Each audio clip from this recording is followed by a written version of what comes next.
इसको। मेरा मन तो गोली मारने का कर रहा है, लेकिन गोली भी नहीं मार सकता है। प्यार जो करता है मुझसे।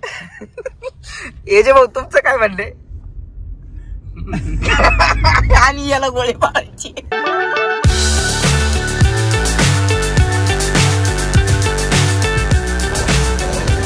मस्तपैकी मंडळीचं जेवण चाललंय, एक नंबर पंजाबी थाळी चालली। पंजाबी थाली हे बघा, पंजाबी थाळी खायला आहे मंडळी, हे बघा।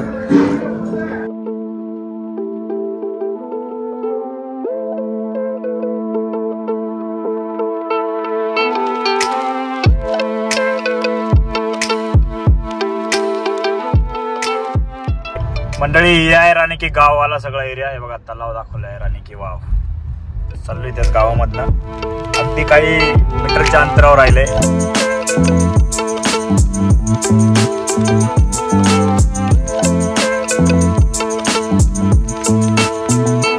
सर्व मंडळी ज्या गोष्टीसाठी आपण एवढा लांब आलो होतो, आजची जी सगळ्यात मोठा अट्रॅक्शन होता ती होती राणी की वाव। त्याचे जेव्हा आपण इथे येतो पाटणमध्ये, तिथून अवघ्या 5 किलोमीटर अंतरावर राणी की वाव आहे, जी आहे ही वर्ल्ड हेरिटेज साईट आहे। त्यांचे तिकीट्स आहे इंडियन नागरिकांसाठी 40 रुपये प्रति अडल्ट आहे आणि फॉरेनरसाठी 600 रुपीज। सो आपण 4 तिकीट घेतले आपल्या रावडी मंडळींसाठी। चला आपण पुढचं एक्सप्लोर करूया।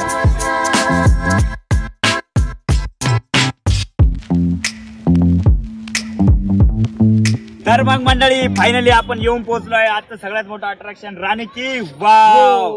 याचसाठी केला होता तो अट्टहास। ही जी साईट आहे ही वर्ल्ड हेरिटेज साईट आहे, म्हणजे आपण वर्ल्ड हेरिटेज साईट पैकी एक साईट आज व्हिजिट करतोय आणि याच्यामध्ये एवढी डीप स्टडी आहे ना, ती आपले रावडी सांगतील तुम्हाला। नक्कीच एक एक गोष्ट जसं पुढे जाऊ तसं सांगणारच आहे। फक्त मेन तुम्हाला सांगत होतो की ही जी बनवलेली आहे राणी की वाव, ती 1000 वर्षापूर्व बनवलेली। कधी 1000 वर्ष। आपण आता नुसते वर्षांमध्येच बोलते का रे? हजारांमध्येच बोलते। हजारामध्ये डोलावीरा 5000 आणि 1000। आपण आहे ना, आपण कैलास टेम्पल बघितलं इलोरा केव्ज मध्ये, औरंगाबादला गेलो होतो, तिथं बघितलं। ते कसं अद्भुत एक असं काहीतरी एक काय म्हणतो, एक आपण म्हणतो ना आठवं आश्चर्य, तसंच काहीतरी हे आहे ना राणी की वाव, एक तेवढं भव्य आणि तेवढं काहीतरी असं, म्हणजे आपल्याला पण आहे ना असं शॉक लागणार आहे अशी काही गोष्टी। जसं आपण डोलारा सिटी बघितली, तुम्ही मागच्या ब्लॉग मध्ये बघितलं असेल डोलारा सिटी, तर तेच आता आपल्याला कसं हे स्ट्रक्चर तसं आहे, कारण की 1000 वर्ष जुनं आहे। नाही, मेन त्याचं मेन चांगलं राहण्याचं कारण काय ते जमिनीमध्ये दबलेलं होतं। 1000 म्हणजे मागचे जवळपास 50 वर्षापर्यंत कोणाला माहित नव्हतं की इथं खाली काय। तर ते सगळं सरप्राईज असणार आहे आपल्याला पुढे जाऊन। चला बघूया आपण।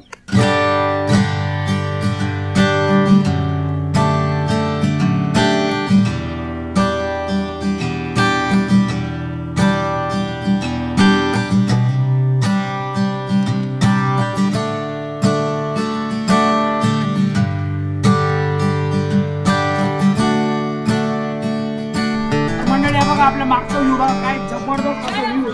त्या व्ह्यूचं कारण काय आहे सांगा?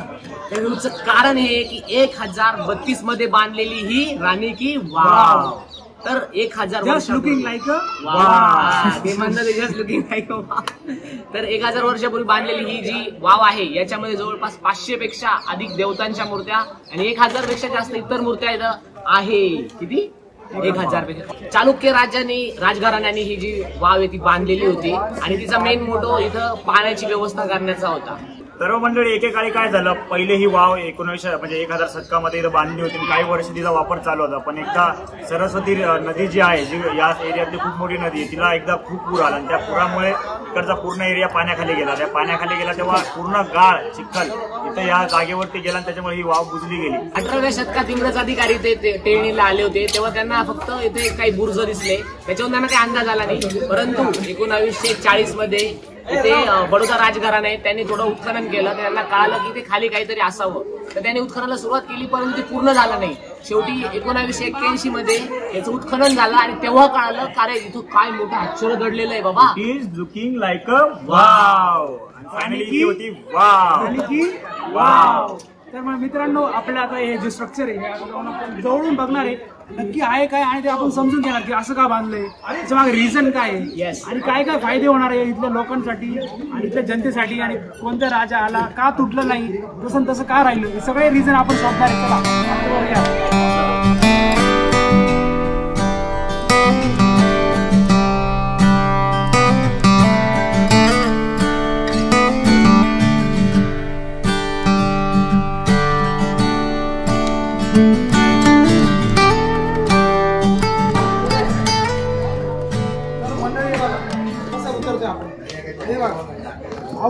केली मी तुम्ही एवढ्या वरतून खाली आलो काही थकवा लागला कोणाला काहीच याचं हे स्ट्रक्चर किंवा ही डिझाईन बनवण्याचं कारण एवढंच की जर पाणी घेऊन जात असेल ना किंवा उतरत असेल तर त्रास न व्हावा, आपल्यालाही उतरताना एवढा त्रास नाही स्टेप्स जाणवला. कसे असते असं आहे कसं असं आला की असं उतरायचं असं यायचं असं उतरायचं असं यायचं जेणेकरून पायात गुडघ्यांवरती किंवा त्याच्यावरती स्ट्रेस नाही येते. तो म्हणजे असा एल असा एल असा एल असं उतरत अशा आपण डायरेक्शन खाली उतरतो. चला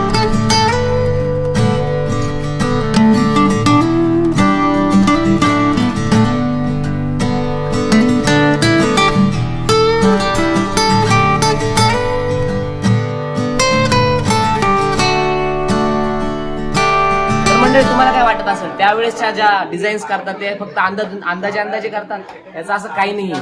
त्यावेळेस सुद्धा प्लॅनिंग होती प्रॉपर आणि त्या प्लॅनिंगच्या बेसवर हे सगळं कन्स्ट्रक्शन बनवलं जायचं. त्याचा नमुना तुम्हाला इथं बघायला मिळेल. हे बघा, हे जे कॉलम बनलेले इथं हे जे तुम्हाला दिसत आहेत त्याचं बघा इथं त्यांनी पहिले प्लॅन केलेले आणि त्याच्यानंतर हे जे प्लॅन आहे ते उभं केलेलं आहे.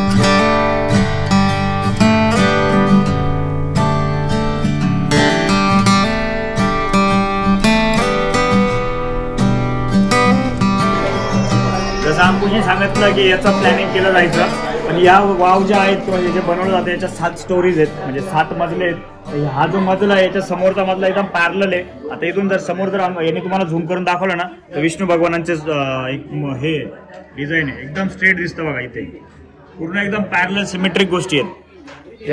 याच्या शिळा एकावर एक बसवून असे 7 मजले आहेत तिथं आणि प्रत्येक याच्यावरती असा प्लॅटफॉर्म बनवला त्यांनी, जेणेकरून तो थांबू शकतो किंवा काय.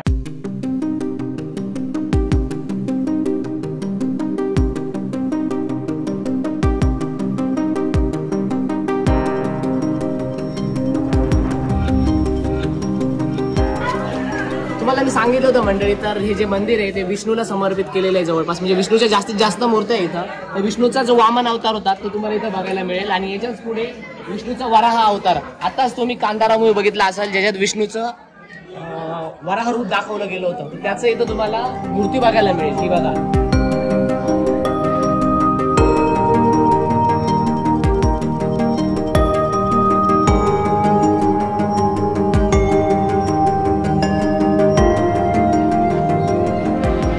मंडळी आपण एक पॉईंट ऑब्झर्व करू शकतो. इथून हे जे दिसतं ना आपल्याला इथे ही पूर्ण लाईन आहे, दगडाची जी लाईन आहे ना ती कशी बनवली जातं ते आपण बघू शकतो की इथून आपण जर वॉक केली ती खाली का जात नाही, बरोबर. खाली का जात नाही कारण त्याच्यात इंटरलॉकिंग जी टेक्नॉलॉजी आपण जेव्हा त्या काळची जी टेक्नॉलॉजी ती वापरली त्यांनी. स्टोन आहे ना जो असा एवढा जो बाहेर दिसतोय त्याच्यावर जास्त दगड मध्ये येतो तिकडे मध्ये टाकलाय, त्याच्यामुळे त्याच्यावरती आपण जरी वॉक केली तरी त्याच्यामध्ये काही पडणार नाही तिकडे खाली. आणि ते वॉक करण्यासाठी ते का ठेवलंय त्याचं रिझन असं आहे, हे जे वरती ना हे वरती आपल्याला स्लॅब दिसतो, बरोबर. हा स्लॅब आहे, हा स्लॅब पण पूर्ण स्टोनचा आहे, बरोबर. तो पण पूर्ण इंटरलॉकिंग जशी इथून केली ना सेम इंटरलॉकिंग कंटिन्यू होतं पूर्ण इथपर्यंत. आणि एंडची जे साईज ही जे एंडची वॉल आहे ते पिक करतं, बाकीचे सगळे पिलर तो लोड कॅरी करतो. आणि हे जे स्लॅब ठेवला आहे रिझन सगळ्यात मोठं हे की जेव्हा समर उन्हाळ्यात जेव्हा उन्हाळ्यात काय होतं जर पाणी स्टोअर केलं तर काय होईल, सनलाईट पडते. सनलाईट पडल्यावर आणि काय इव्हॉपरेट होतं, सो पाणी काय होतं कमी होऊन जातं. सो पाणी कमी न होण्यासाठी हे सगळ्यात जास्त मेन रिझन आहे की त्यांनी स्लॅब असा टाकलेला आहे की पाणी कमी नको होतं. कारण की मेन का पाणी कधी लागतं आपल्या उन्हाळ्यात पाणी लागतं. सो उन्हाळ्यात ते पाणी जास्तीत जास्त राहण्यासाठी त्यांनी असं बनवलं आहे, पाण्यावर सावली राहील आणि पाणी जास्त बाष्पीभवन इव्हॉपरेशन बाष्पीभवन होणार नाही.